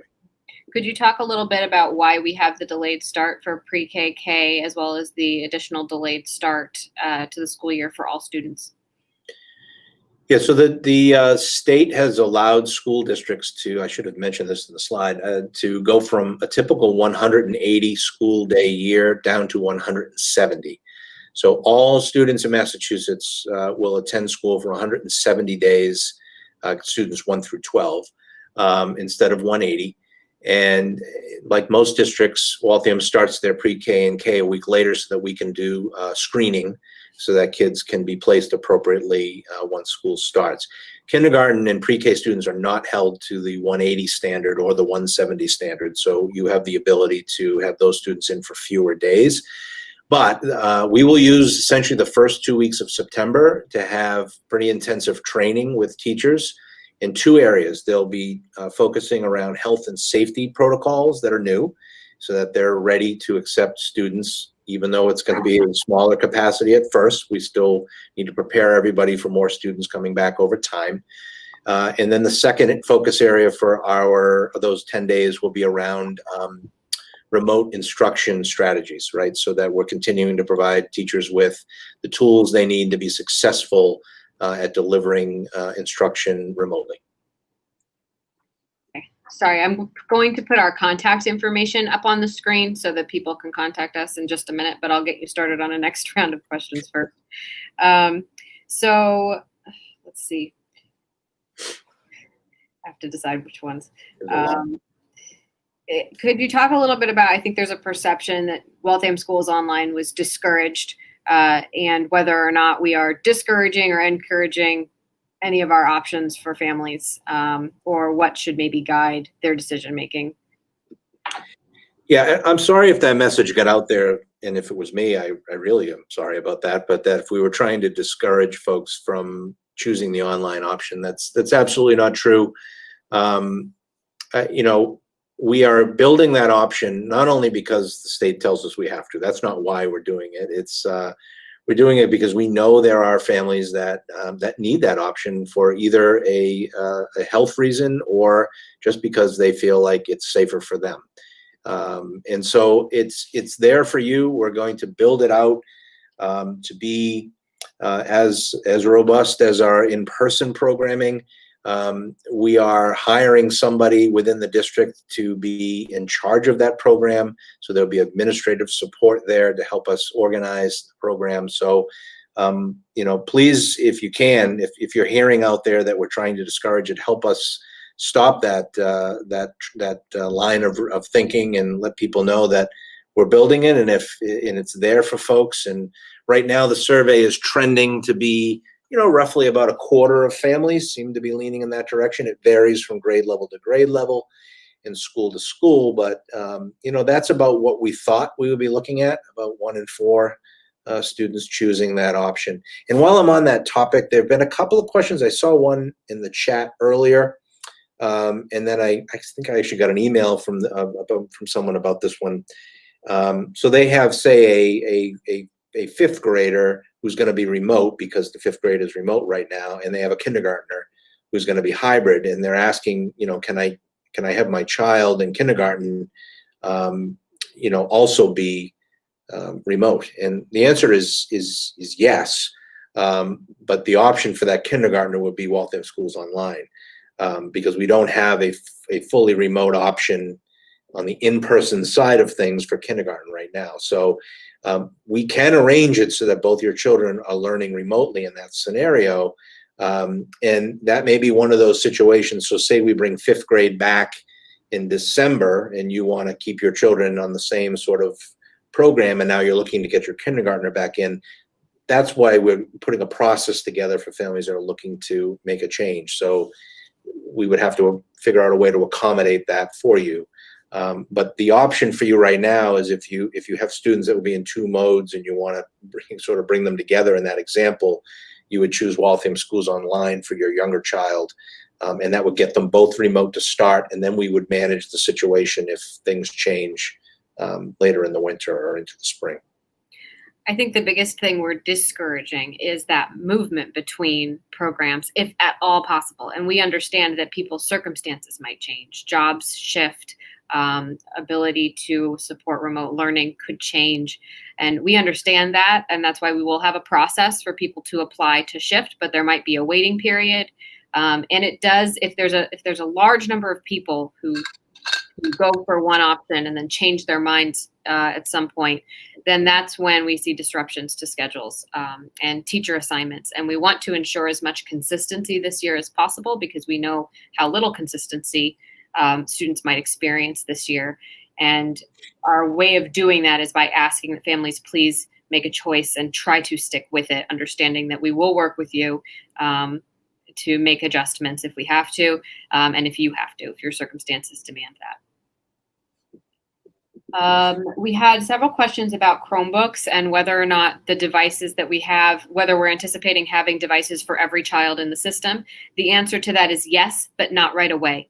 Every student in grades 6 through 12 to start school will have a school-issued device. Every student in grades 2 through 12 will have a school-issued device as soon as our new devices come in.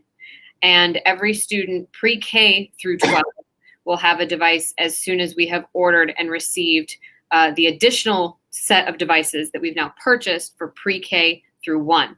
So by the end of the school year, and very, very hopefully before we hit January, we should be able to have a device for every single student in the school system. But it's not going to be immediately. It's not going to be on the first day.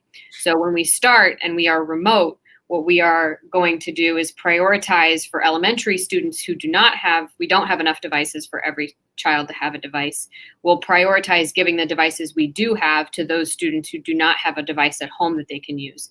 And if your child has a device at home that they can use that works better for them, they may use that device, even if they have a school-issued device. It's possible that some things may be a little more challenging to access or might not be sort of pinned to the front of their device if they're using a device that is a home device that you own.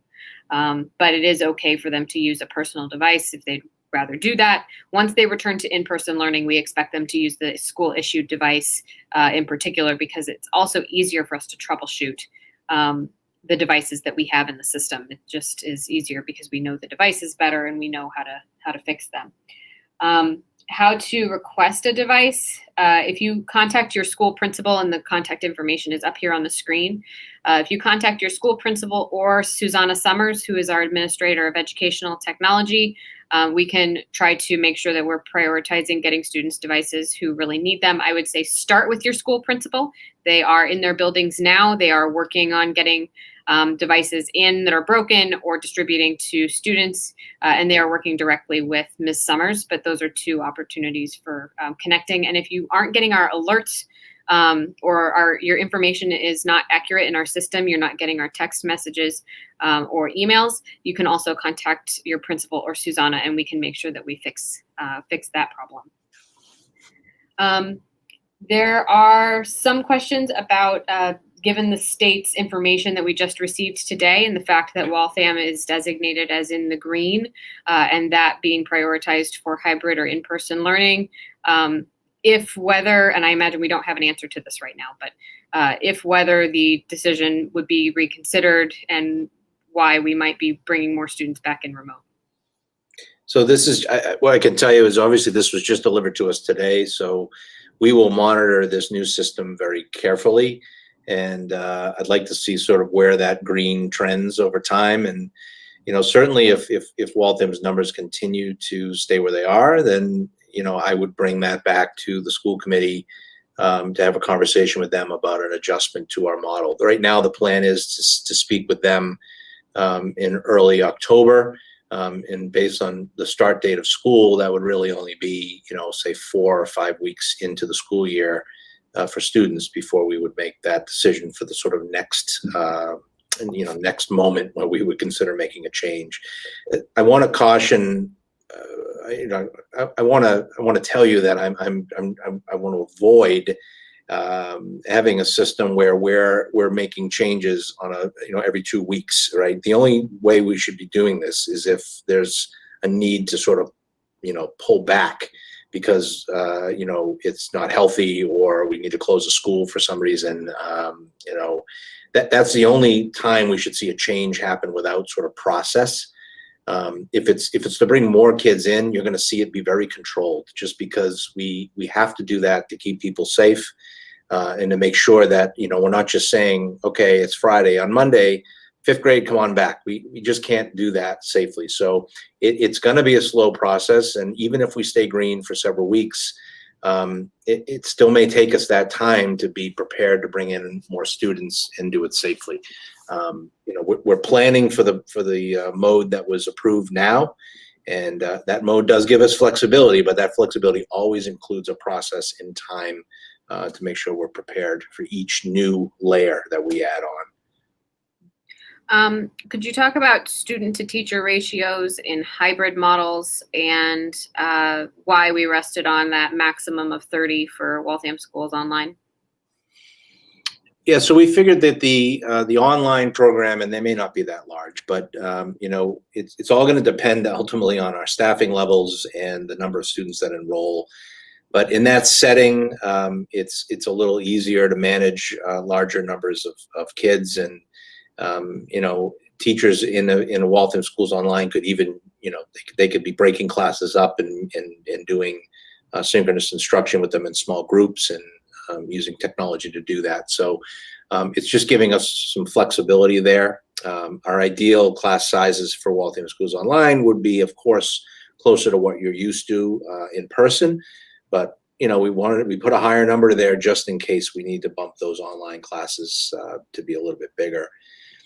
In terms of ratios for the hybrid, and this is why we went this direction, if you take off the 25% that are looking at Waltham schools online, and then you build sections and you divide them in half, it's likely that you'll be seeing, in pre-K, K, and 1, you'll be seeing rooms with 8 to 10, perhaps 12 is the max number of students in them. We wanted a number like that because it will allow us to keep them well at the 6-foot distance, if not further apart from each other. And also having that small number of students in the room, I think will allow a teacher to run a class that feels a little more like a normal class for students, because kids can be safely at their desk. We're not going to be doing small group work and pulling them together like that, but there'll be less sort of intensity around bodies in the room, and hopefully it takes some of the anxiety down and makes it a more comfortable space so students can learn. And that number, if you can imagine a classroom, just think of an elementary classroom that typically holds, say, 20, 22 students, and you put 8 kids in there, it's going to feel very empty in a good way. I think that kids will be able to feel more comfortable, and adults will be able to feel more comfortable. So that number in the hybrid is like, again, I'm thinking 8 to 12, with 12 being absolutely the max. We did order some extra furnishings for our kindergarten classrooms because they sit at tables, so we can make sure that every child has their own table instead of pairing up. But we may not even need that, obviously, now that we're going to have such small numbers, but we do have that contingency in place in case those classes, if we ever get to a point where we're looking at a full return model. So anyway, that's some thinking around that. Some questions around what criteria we will use to determine whether or not a teacher is working for Waltham schools online. Yeah, I mean, there's going to be an entire process around this that we'll be engaging the staff in. We have a staff meeting tomorrow. We'll be talking about this. We've already had teachers that have expressed an interest. So, we're going to put together a process. It's important for us to do this equitably. We don't want to, minimize the individual needs of teachers. But obviously, our first priority is health and safety. And so if you've got a staff member, for example, that their issue, it has to do with health and health, their health, that teacher is likely going to be prioritized over other scenarios. So, but it's hard for me to tell until we know exactly what the population of staff looks like that is requesting to work remotely. Once we have all of that data in front of us, then we're able to get that process underway, so that we can staff both the online program and the on-ground program. And I think it's important to understand that our staffing for Waltham Schools Online is following the students. And so, for example, the programming we build, just like the programming we build follows the students, our filling out of teaching staff will be to make sure that we are balancing the student enrollment in Waltham Schools Online and the need there with staff that are appropriate to meet that need. And so we won't have a published list of teachers who are doing WSO ahead of us knowing which students are doing WSO, because we will figure out the teachers who are teaching in Waltham Schools Online based on the student need and the demand for teachers in Waltham Schools Online. So we'll be developing those schedules after we have answers from families. There have been some questions about if we're not prepared to make a decision because I work for another school district. They haven't published their hybrid plans yet. Can you speak a little to our deadline and what kind of leniency we might have if either parents need to change a selection based on tonight's conversation? I've seen a couple of people express an interest in switching their option, or if they don't feel like their family is able to yet make a decision before the Thursday deadline. Yeah, so I mean, I guess if we don't hear from a family for some reason, we're gonna assume that you are going with option one, which is the in-person learning when possible, and we're going to put you into that pool. So if you're not sure yet, you could avoid the survey, and that's where your child will end up being scheduled. And then at a later date, we could, before school starts, if you choose the remote option, Waltham Schools Online, we could move you.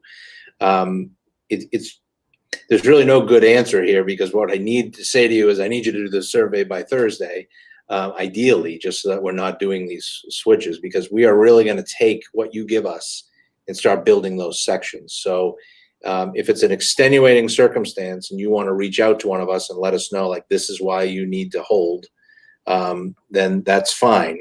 Or again, you can just not do it and they'll be placed in the option one pile. So I'm sorry, I'm sort of stuttering around this answer, but really what I want to say to you is please do it on time. But I do know there are extenuating circumstances, and we'll work with families in those circumstances, of course. But we can't do it if it's hundreds of you, because it just becomes impossible for us to build this schedule. And we have such a limited time to do it. And that's what makes us concerned on our end. In terms of changing an answer that you've already submitted, I don't know, Dr. Homan, if you recommend, should they reach out to someone specifically, or? I think reaching out to Susanna Summers, whose email is right here on this screen, she can easily switch your selection. Or you can submit it again, and we're removing duplicates and working, like if somebody submits twice, we will use the most recent response. So you could submit the form again, and if it's a changed answer, we're going to remove the duplicate that came sooner. We'll take people's most recent response to us. However, we would ask that you probably email Susanna instead of doing the form again, just so that we don't have so many duplicates that we're combing through and trying to clean the data on the back end of that. And I recognize this is a hard choice, everybody, and I totally understand why there are people that are struggling with it. I'm hoping tonight's presentation gives you, some information to help you there. But But again, if you can get this to us, that's obviously beneficial for everyone. And some of the reason why we need it urgently is because we simply can't build schedules and tell people who their teachers are and begin to staff any of our schools without this information.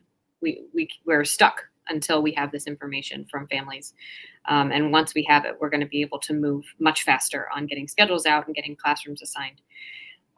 We had some questions. Will teachers be teaching from inside the classroom or remotely who are teaching in-person students? So right now, our plan is that teachers will be teaching from the building unless it's not safe for them to do so. If they have again, a health condition that requires them to be at home, then we would do what we can to accommodate that if they make that request. But the plan going forward is to have adults back in their teaching spaces, so they can teach from there, have their materials from there. Prepare any sort of materials that need to be sent home easily from school. So that is the plan right now, that you'll see teachers in their classrooms when you log on and see them teaching your students. We had some questions about, I also wanted to note that teachers who are teaching in hybrid don't have a remote week like the students do. So when we're in hybrid mode and there are some students who are in person and some students who are remote, teachers are all working with the in-person group of students. They don't have an on week and a remote week. That's part of why the remote week schedule is different. And we had the different grids for that, because we have to make sure that we're allowing for in-person teachers to have opportunities and time to do check-ins with remote students. And we can't have that be a full synchronous schedule because we don't have enough people for that to happen. So no, teachers don't have a remote week in hybrid in the same way that the students do. There were lots of questions about supplies and supply lists. We're in the process of purchasing a lot of supplies aligned with our curriculum, including books so that students have their own books, supplies for science so that students can do hands-on science from home, supplies for manipulatives in math. So in math, we use a lot of tools that students can sort of manipulate and move around to help them understand mathematical concepts. And we're ordering a lot of that to put kits together for students that we can distribute at the start of the year. But in addition to that, we will have supply lists for each school and grade level that will be distributed by schools as soon as we have everybody's enrollment and sections figured out and teachers assigned. So that is coming. And let me see if there are any other ones over here.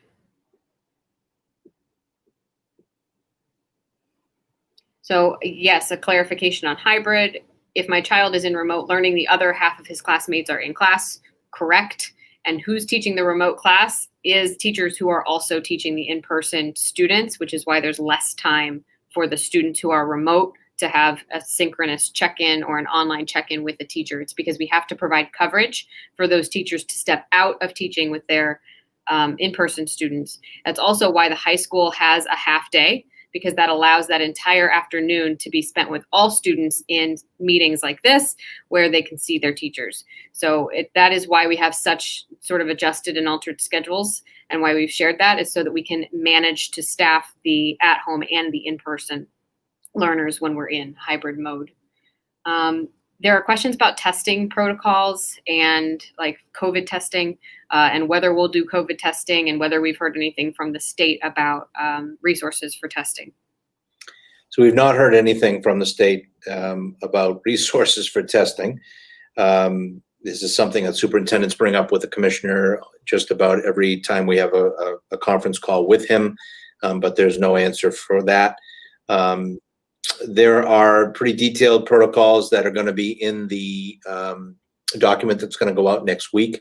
We had so much information to share with you tonight that we thought it would be more beneficial to put that in writing in the document and let parents sort of absorb that. But we have a subcommittee of our reopening team that has been working really hard on that based on the Department of Education guidelines. So we will have really specific protocols for situations where we've had an exposure or where there's somebody that is symptomatic, and how we handle that in each of our buildings.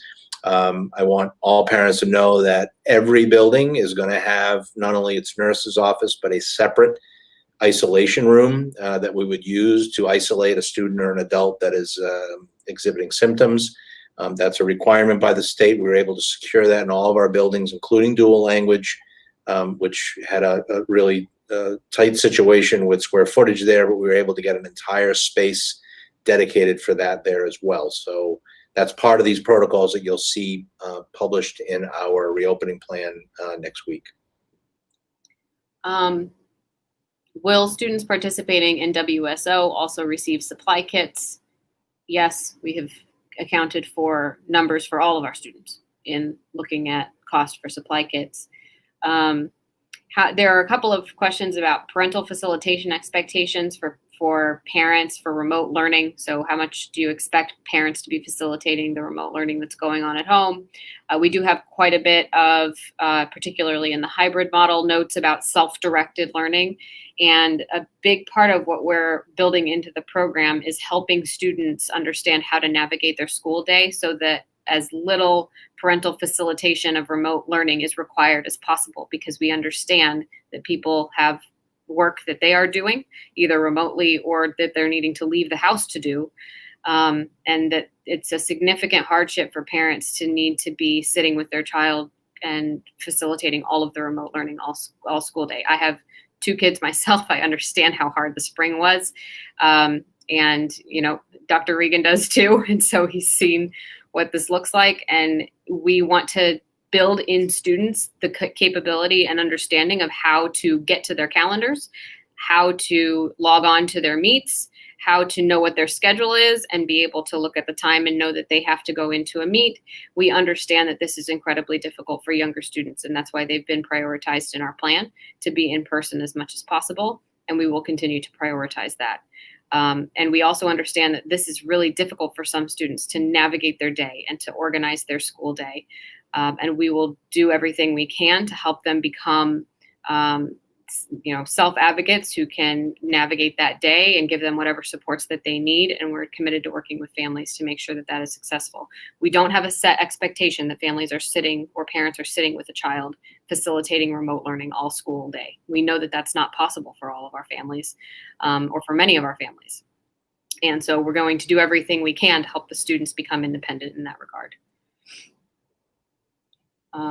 There were some questions about licensure and teacher licensure and how we're thinking about ensuring that teachers who have appropriate licenses are working with students. I don't know if you want to speak to the state's guidelines on that and our expectations. So the state has implemented some sort of emergency licensing allowances. And, we, of course, will utilize those as needed, but you can be guaranteed that the teacher in front of your child will be appropriately licensed. What the state's allowing us to do is to allow teachers to get additional licenses in a much more streamlined fashion than they have in the past. So if a school needs a teacher that is missing a certain license to teach a certain class, we have the ability to sort of fast track that so the teacher can get licensed in that particular area. But we've seen additional questions worrying about, and I don't know, this just must be out there. People are hearing a rumor that we will have, this teacher, is going to teach a kindergarten class, and all they've had is experience at the high school. That's not beneficial for anyone, and we wouldn't look to make any of those sorts of assignments happen. You might see movement from grade level to grade level, but it would be within sort of the grade bands that are typical. If you've got a 4th grade teacher that we need to have teach 3rd grade or something to that effect, or if we have a teacher that may be a reading specialist that has a classroom license, for a grade level position, they may be able to push in and help in that setting as well. So, if a teacher has multiple licenses, we will, look to them, of course, within their contract to support students any way that they can. But, but I think we need to make sure the public knows that we're not going to be just moving teachers around. It's not beneficial for students. It's certainly not the best use of our staff, and we're not going to approach staffing our buildings that way. We have a few more quicker questions, and we only have a few more minutes left, so we can maybe handle these fairly swiftly. There have been suggestions to place students who are in Waltham schools online into sections by their home school. So, for example, if we have multiple sections of third grade in Waltham schools online, pairing certain schools together, for example, taking students who are at Whittemore and students who are at Fitzgerald, putting them into one section together so that you have some students from your home school in your section with you, or in your class with you. And yes, we are considering that. That's a great way to build Waltham schools online, because it ensures that in the event students move back into their home school, or we dissolve Waltham schools online, that students are going back into their home school with peers who they've been with for a portion of the school year. So yes, that's something we're considering. Somebody else pointed out that homework, what would the homework expectations be? Spending a large portion of your day in front of a screen and then spending a large portion of your evening in front of a screen can be particularly taxing. And so we will be trying to minimize homework and having the majority of the work that students do happening during the school day. And if they're in hybrid, obviously during the school day, but during their remote week, where they have more of that time where they need to structure and complete their schoolwork, because we don't want to be overtaxing students with excessive screen time. And also a couple of suggestions for resources that parents, they asked if there would be resources for reaching out for tutoring or additional at-home help. We are looking into options for that, including some tutoring support from some of our partners at Brandeis, and potentially some additional tutoring support that we can fund through our title grants. So yes, we're going to be putting together resources for that. And we have to do some of these first steps before we'll know exactly what that looks like and how much of that kind of extra support we can offer to students. And one big question is, will we have enough teachers to do this? Will we hire more teachers or outsource? And I think that's why we need your answers on Thursday. I don't know if you want to say more about that. No, I think you're right. I think, your answers are important. Reaching out to our staff, we've already done that initially. We need to do that a second round. But yes, this is something that is on all our minds, and we want to, we need all this data so we can put the pieces of the puzzle together. And we hope to be able to do that in the next week or so, and have a better sense of all of that. We did not touch upon protocols for when a student becomes symptomatic, or when a student is diagnosed with COVID, or who would be required to quarantine. We did cover that in our previous forum, and we will cover that in future ones. But there will be very specific requirements around when a student is sent home, who is contacted in the event a student tests positive for COVID, how long you have to stay home after testing positive for COVID, or how long you're staying home if you are self-quarantining, when you should go pursue a test for COVID. And we're also looking into what we can do to promote the availability of testing sites. So we're hoping to have more information about that coming up, but we did not cover that today. And there were questions about substitutes and whether substitutes will be available. Yeah, so what we're looking at right now is using some of our federal funding that came in under the COVID Relief Acts to potentially hire building-based subs, so that we would have a number of subs assigned to each building. That's obviously better for exposure, because those subs then become a part of the faculty of that building. And then they're in there to be used in a variety of different ways. So that's something, I can't remember if it's been posted yet. I don't think it has, but I think we're waiting for confirmation of the next round of funding. That funding comes in at about $225 per student, which would open Waltham up to just under $1.3 million, which sounds like a lot of money. But once we start dividing it up based on all of our needs around this crisis, it ends up quickly disappearing. But that is one of the items that's on our list of how we would potentially use those funds. A lot of our subs are older folks that are retired, and safety may be an issue for them being in school buildings. So we recognize that. So that's why we're thinking of ways to, add to that sub pool and make sure we have folks that are comfortable to be in buildings and be sort of assigned to that building Monday through Friday to provide any kind of coverage that we would need. We are looking for a date to address IEPs specifically in a separate meeting as soon as we have guidance for that developed and we have selections in and can speak a little bit more detail about that. And we are exploring options for teachers and students to be able to either meet outdoors or do some virtual meet and greets at the start of the year. Those ideas have been suggested to us, and as soon as we have classrooms put together and rosters put together, we can start to think about how we welcome students back to the school year, and we have a lot of ideas floating around for that already. We are right up against the end of our time, so we want to say goodbye. Yeah, I just want to thank you all for hanging in there with us. This was 2 hours of a lot of information, and I also want to recognize, I know there are many questions that we don't get to, and that gets frustrating for folks.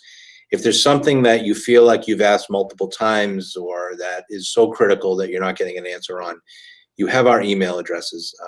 Liz and I both work really hard to keep our boxes empty and get back to people. I have not done a good job today. So if you sent me an email today, you have not heard from me yet, and I apologize, but that's something that I try and do and get back to you within a day, if not a couple days. So don't feel bad reaching out with questions. Grabbing them from the chat and trying to answer them there is just, it's ineffective in so many ways. So we are accessible, and we will answer your questions. And the last thing I would say is, I know this is challenging and this is frustrating. We feel it every single day. This is all that I have watched this new team that I am becoming familiar with deal with in the last 5 weeks. And it has been an incredible challenge, of course, from a leadership perspective. But if you don't know who's running the Waltham Public Schools, let me tell you, they are incredible people that are working really, really hard on behalf of your children and your families. And I know sometimes it doesn't feel that way because the answers aren't what you want them to be. But we are working with all the right intentions and trying to do what's right and safe for our families and our children. I wish what I could tell you is that all of our school doors are wide open on September 1st, as we were scheduled to do it. And it's heartbreaking that they're not. I'm a parent myself, and I'm feeling that for my own children. And I know what you're going through, and your patience is really appreciated. So we will continue to provide ways to communicate with you. And I look forward to sharing our document with you next week. And again, reach out if you have questions, and we will do our best to get back to you very quickly, so you have those answers that you need. I think that's it from me. Thanks, everybody. Have a good night. Thank you all. Have a good evening.